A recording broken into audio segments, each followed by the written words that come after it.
நம்ம Ashwin sweets and snacks export பண்றதுக்கு 7373041434 மற்றும் www.ashwinsweets.com கான்டாக்ட் பண்ணுங்க.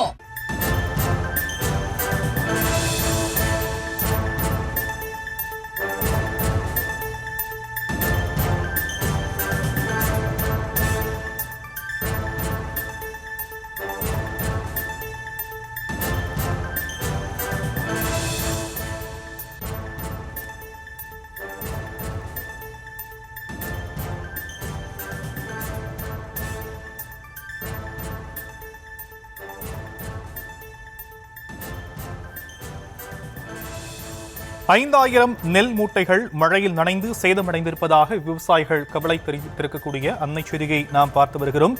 மயிலாடுதுறை மாவட்டம் சீர்காழி அருகே குறுவை கொள்முதல் திடீரென நிறுத்தப்பட்டதாக நெல் மூட்டைகள் மழையில் நனைந்து சேதமடைந்திருப்பதாக விவசாயிகள் தெரிவிக்கும் நிலையில் விவரங்களை நம்முடைய செய்தியாளர் செல்லப்பா வழங்க நாம் கேட்கலாம்.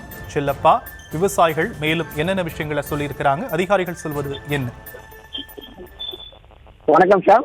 மயிலாடுதுறை மாவட்டத்தில் 96,000 ஏக்கர் குறுவை சாகுபடி செய்யப்பட்டு அறுவடை பணிகள் முடிவுற்றன. இந்த நிலையில் மாவட்டத்தில் 144 அரசு நேரடி நெல் கொள்முதல் நிலையங்கள் திறக்கப்பட்டு விவசாயிகள் நெல் கொள்முதல் செய்யப்பட்டது.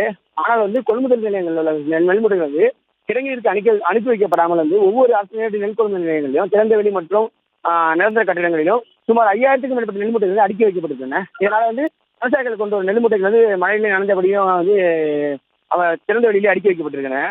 எல்லா விவசாயிகள் கவலை எடுத்திருக்காங்க. அது மட்டும் இல்லாமல் சீர்காழி அருகே கொண்டல் கிராமத்தில் உள்ள அரசு நேரடி நெல் கொள்முதல் விவசாயிகளிடமிருந்து நெல் மூட்டைகள் கொள்முதல் செய்யப்பட்டு வந்த நிலையில கடந்த சில தினங்களாக முன்னறிவிப்பு இன்றி எதுவும் அறிவிப்பு இல்லாமல் கொள்முதல் நிலையம் மூடி கொள்முதல் நிறுத்தப்பட்டிருக்கிறது. இதனால் கொள்முதல் நிலையத்தில் விவசாயிகள் கொள்முதல் செய்வதற்காக வைக்கப்பட்டிருந்த நெல் மூட்டைகளை அடுக்கி வைக்கப்பட்டிருந்த ஏற்கனவே கொள்முதல் செய்யப்பட்ட நெல் மூட்டைகளும் திறந்த வெளியில் அடுக்கி வைக்கப்பட்ட நிலையில் இப்போ வடகிழக்கு பருவமழை தற்போது தொடங்கி இருக்கிறது. இதனால இப்போ மயிலாடுதுறை மாவட்டம் 2-3 நாட்களாக தொடர்ந்து கண்டினியூவா மழை பெய்து வருகிறதால மூட்டைகள் நனைஞ்சிருக்கிறது. இதனால 5000க்கும் மேற்பட்ட மூட்டைகள் தற்போது கொண்டல் கிராமத்தில் உள்ள அரசு நேரடி நெல் கொள்முதல் நிலையம் நனைஞ்சிருக்கு. அது மட்டும் இல்லாமல் மாவட்டத்தில் உள்ள அனைத்து கொள்முதல் நிலையங்களிலும் இதே போலவே 5000க்கும் மேற்பட்ட நெல் மூட்டைகள் நனைஞ்சிருக்கு. பருவமழை தொடக்கம் நடந்திருப்பதனால விவசாயிகள் அங்குள்ள கிடங்கில் நெல் மூட்டைகளை எடுக்க வேண்டும் என்றும் மீண்டும் கொள்முதல் நிலையம் திறந்து விவசாயிகள் நெல்லை கொள்முதல் செய்ய வேண்டும் என்று விவசாயிகள் கோரிக்கை வைக்கிறாங்க. ஷாம்,